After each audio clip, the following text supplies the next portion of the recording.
आणि दिव्य अशी मैदानाला सुरुवात झाली।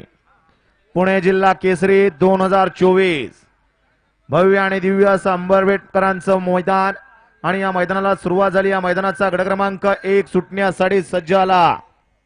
गाड्या सुटल्या मैदानाचा गट क्रमांक 1 सुटला आणि लढत चालवली। 1 लाख रुपये वाटचाल सुरू। सुंदर गाड्या पळतायत, सुंदर गाड्यामध्ये सुंदर अशी लढत। 4 गाड्या पळतायत। पाड्याल गाडी कशी पळते, अखंड हिंदुस्थान या बैलांनी गाजवला। अशी गाडी बकासूर आणि वादळची गाडी आणि सुंदर गाडीचा सुंदर असा ड्रायव्हर विठ्ठल नाना बुतकर। वळवा 2 वळवा आणि गाड्या सोडून येणारे पीटी उषा या बाहेर न्यावं। चला 2 सुटतोय, गाडी मालक बाहेर न्या, गाड्या सोडून येणारे। वळवा दादा 2 वळवा 2 वळवा आणि गाड्या सोडा, निकाल घ्या।